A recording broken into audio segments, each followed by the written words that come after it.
Today's video we are going to study about the malaria and the example of biological method. We know that the malaria is a common disease in many countries including Pakistan. जैसा कि हमें पता है कि malaria जो है वो एक कॉमन डिजीज़ है बहुत सारी कंट्रीज़ में including Pakistan. We will go through the history of the disease to know how biology solved the biological problem concerning the cause and transmission of malaria.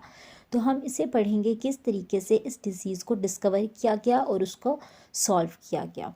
In the ancient time, more than 200 years ago, the physicians were similar with the malaria.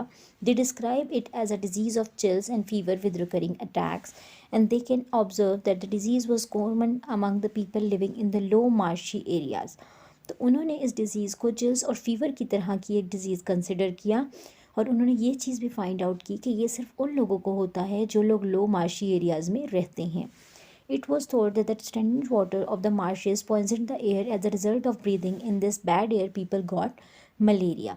So उन्होंने क्या सोचा कि जो stagnant water है उसकी वजह से जो bad air produce हुई है उसकी वजह से लोगों को मलेरिया हो रहा है. This belief led to the name of the disease. The Italian word mala means bad and area means air. यानी इसी की वजह से जो इस डिज़ीज़ का नाम जो है वो मलेरिया था, which means bad air. For the further clarification of the observation, some volunteers drank stagnant water for the marshes. They did not develop malaria. तो उसके लिए क्या किया कि कुछ लोगों ने वो वाटर वहाँ से पिया मार्शेस से, लेकिन उन्हें मलेरिया नहीं हुआ. In the 17th century, when the new word America was discovered, many plants from the America were sent back to Europe to be used as medicine. जब आपके पास अमेरिका जो है वो डिस्कवर हुआ तो उस टाइम पे यूरोप में बहुत सारे जो है प्लांट्स भेजे गए ताकि उसे एज अ मेडिसिन यूज़ किया जा सके. The bark of the tree known as quena quena was very suitable for curing fevers. जो आपका ट्री था इसके जो बाग हैं वो बहुत ज़्यादा सुइटेबल थे फीवर को क्योर करने के लिए. It was so beneficial that soon it was impossible to carry enough bark to the Europe. ये काफ़ी बेनिफिशियल थे और कुछ टाइम ऐसा आया जब ये पॉसिबल नहीं था कि उसे यूरोप लेके जाया जा सके. तो कुछ डिसऑनर्ड मर्चेंट ने क्या किया कि उस बाग को सब्स्टिट्यूट कर दिया एक अदर ट्री के साथ जिसका नाम था चिनक्वेना, जो बिल्कुल क्वेना क्वेना की तरह लिखता था. This honesty prove much valuable for the Mankind. लेकिन ये जो डिसऑनेस्टी थी इसने ह्यूमन काइंड के लिए बहुत ज़्यादा रोल प्ले किया. Cinchona bark was found to be excellent for treating malaria, कि ये जो है मलेरिया को बहुत अच्छे से जो है वो ट्रीट करता था. We now know the reason. Cinquena bark contains the quinine that is effective in treating the disease. क्यों इसके अंदर जो है वो क्यूनाइन था जिससे जो है आपकी डिजीज़ जो है वो ट्रीट हो जाती है. At that time the physician treat malaria with cinquena without understanding the cause of malaria. तो बस उस टाइम पे जो है मलेरिया को सिर्फ ट्रीट किया जाता था उसके कॉज को फाइंड आउट किए बगैर. 200 years later, it was found that some diseases are caused by the tiny living organism. After this discovery, it also became a belief that malaria too might be caused by some microorganism. तो कुछ time के बाद ये discover किया गया कि जो malaria है वो माइक्रो ऑर्गेनिज्म से कॉज्ड होता है. In 1878, a French army physician Leviran began to search for the cause of malaria. He took a small amount of blood from the malaria patient and examined it under the microscope. He noticed some tiny living creatures. His discovery was not believed by other scientists. 2 years later, another physician saw the same creature in the blood of another malarial patient. यानी उसने इसको examine किया तो उसने क्या देखा कि जिस इंसान को मलेरिया था उसकी बॉडी के अंदर कुछ टाइनी लिविंग क्रिएचर्स हैं. तो दूसरे साइंटिस्ट ने इसकी बात पे बिलीव नहीं किया. तो 2 साल के बाद एक और फिजिशियन ने सेम क्रिएचर्स जो है फाइंड आउट की मलेरिया पेशेंट की बॉडी के अंदर. 3 years after the second discovery, the same creatures were observed for the third time. The organism was given the name Plasmodium. तो उस ऑर्गेनिज्म को या लिविंग टाइनी लिविंग क्रिएचर्स को Plasmodium का नाम दिया गया. In the last part of the 19th century, many different causes of malaria were being suggested. 19th century के एंड तक बहुत सारे जो हैं वो मलेरिया के कॉज सजेस्ट किए गए थे. By that time, there were 4 major observations about malaria. 4 major observations थी मलेरिया के बारे में.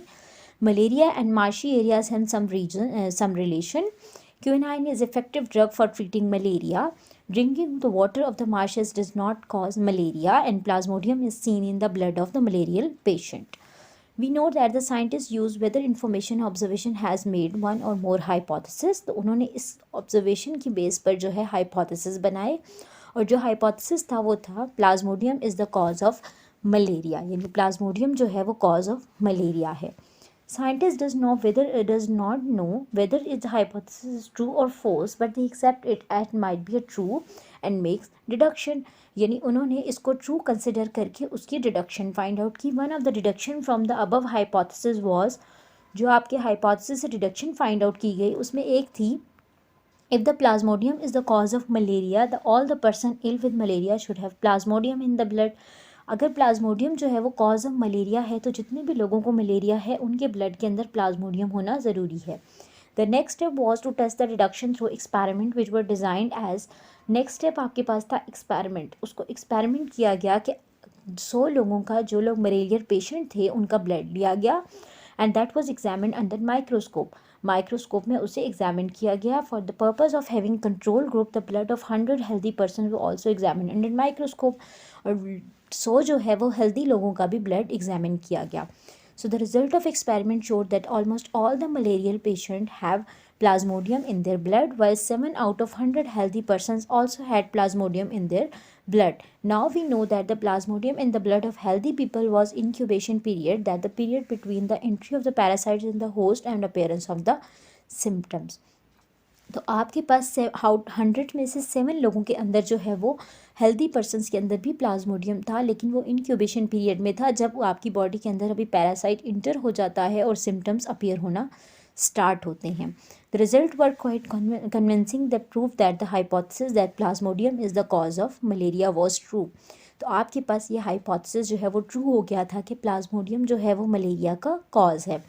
Malaria has killed more people than any other disease. The account of the malaria is example of biological problems and how such problems are solved. Next biological problem was to learn how plasmodium gets into the blood of man. Biologists were having following observations. Malaria is associated with the marshes and drinking water of the marshes does not cause malaria. तो अब next जो problem थी वो ये चीज़ find out करना थी कि Plasmodium जो है वो ब्लड ऑफ मैन के अंदर किस तरीके से इंटर होता है।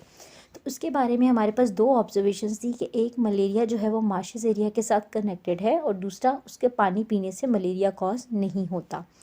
From these observations, it can be concluded that plasmodium was not in the marshes area water, but it must be carried by something that comes to the marshes water. In 1883, a physician A.F.A. King listed 20 observations. Some of the important observations of the king were: people who slept outdoor were more likely to get malaria than those who slept indoor. तो उसने क्या observation बनाई कि जिसमें पहली observation थी कि जो लोग आउटडोर्स होते हैं उनको मलेरिया होने के चांसेस ज़्यादा हैं as compare to who slept indoors. People who slept under fine nets were less likely to get malaria than who did not use such nets, and यानी वो लोग जो लोग फाइन नेट्स में सोते हैं उनके पास मलेरिया जो है वो उनको मलेरिया कम होता है एज़ कम्पेयर टू दोज जो नेट यूज़ नहीं करते। Individual who slept near smoky fire usually did not gate malaria, यानी वो लोग जो स्मोकी फायर के नज़दीक सोते हैं वो मलेरिया नहीं गेन करते। On the basis of these observations, King suggested a hypothesis: the mosquito transmitted plasmodium and so are involved in the spread of the malaria. यानी मॉस्कीटो जो है वो इसकी spreading के अंदर involved है. From the reduction were made considering the hypothesis as true. If the mosquitoes are involved in the spread of the malaria, then Plasmodium should be present in mosquito, यानी अगर mosquito जो है वो cause है Plasmodium की separation का, स्प्रेडेशन का, तो प्लाज्मोडियम जो है वो प्रेजेंट होना चाहिए मॉस्कीटो के अंदर। A mosquito can get plasmodium by biting a malaria patient, यानी मॉस्कीटो जो है वो mosquito can get plasmodium by biting a malaria patient, कि मॉस्कीटो जो है वो प्लाज्मोडियम कब लेगा, जब वो मलेरियर पेशेंट को बाइट करेगा। In order to test the above deduction, Ronald Ross, a British army physician working in the India in 1880, performed an important experiment.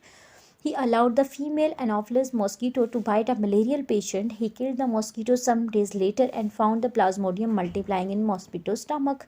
यानी उसने क्या किया, अलाउ किया मलेरियल पेशेंट को बाइट करने को, एक मॉस्कीटो को, और जब उसने कुछ टाइम के बाद उसकी बॉडी को देखा तो उसके स्टमक के अंदर जो है प्लाज्मोडियम जो है वो मल्टीप्लाई हो रहा था। The next logical experiment was to allow the infected mosquito have plasmodium to bite the healthy person. यानी आपने उसने इन्फेक्टेड मॉस्किटो जो है उसको अलाउ किया कि वो हेल्दी पर्सन को बाइट करे.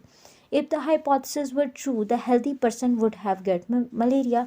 अगर hypothesis true था तो जो healthy person है उसको मलेरिया होना चाहिए. But scientists avoid using human beings for experiment when the results can be so serious. So Rose used the sparrow and designed his experiment. तो उसने इसके लिए किसके लिए यूज़ किया? स्पैरो को यूज़ किया. He allowed the female Culex mosquito to bite on the sparrow suffering from the malaria. Some of the mosquitoes were killed and studied at various times.